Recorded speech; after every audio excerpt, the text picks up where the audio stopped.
ಎಲ್ರಿಗೂ ನಮಸ್ಕಾರ. ಇವತ್ತಿನ ವಿಡಿಯೋದಲ್ಲಿ ನಾನು ನಿಮ್ಮ ಜೊತೆ ಹಂಚ್ಕೊಳ್ತಾ ಇರೋದು ಒಂದು ವಿಚಿತ್ರವಾದ ಮತ್ತು ನಿಜವಾದ ಘಟನೆ ಅಂತಲೇ ಹೇಳ್ಬೋದು.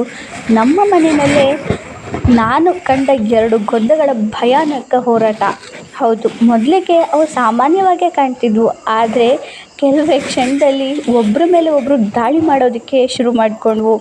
ಎರಡೂ ಗೊಂದಗಳ ಜೀವ ಉಳಿಸಿಕೊಳ್ಳೋದಕ್ಕೆ ಬಿಗಿಯಾಗಿ ಹಿಡ್ಕೊಂಡು ಹೋರಾಡ್ತಾ ಇದ್ವು. ಈ ದೃಶ್ಯ ನೋಡಿದಾಗ ನಿಜವಾಗ್ಲೂ ನನಗೂ ಆಶ್ಚರ್ಯ ಆಯಿತು.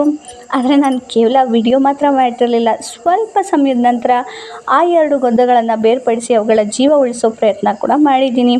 ಯಾಕಂದರೆ ಜೀವ ಯಾವುದೇ ಆಗಿರಲಿ, ಅದು ತುಂಬ ಅಮೂಲ್ಯ ಅಲ್ವಾ? ಸಣ್ಣ ಗೊದ್ದವಾಗಲಿ ಅಥವಾ ದೊಡ್ಡ ಪ್ರಾಣಿ ಆಗಲಿ, ಪ್ರತಿಯೊಂದು ಜೀವಿಗೂ ಬದುಕು ಹಾಕಿದೆ. ಈ ಚಿಕ್ಕ ಘಟನೆ ನಮಗೆ ಒಂದು ದೊಡ್ಡ ಪಾಠ ಕಲಿಸುತ್ತೆ ಅಲ್ವಾ? ಕೋಪ ಮತ್ತು ಜಗಳ ಕೊನೆಗೆ ನೋವನ್ನೇ ಕೊಡೋದು, ಆದರೆ ಕರುಣೆ ಮತ್ತು ದಯೆ ಜೀವವನ್ನು ಉಳಿಸುತ್ತೆ. ನಾನು ಸರಿ ಹಿಡಿದ ಈ ನಿಜವಾದ ದೃಶ್ಯ ನಿಮಗೆ ಹೇಗಿದೆ ಅಂತ ಕಮೆಂಟ್ನಲ್ಲಿ ತಿಳಿಸಿ. ವಿಡಿಯೋ ಇಷ್ಟ ಆದರೆ ಲೈಕ್ ಮಾಡಿ, ಶೇರ್ ಮಾಡಿ, ಸಬ್ಸ್ಕ್ರೈಬ್ ಮಾಡಿ. Thank you for watching.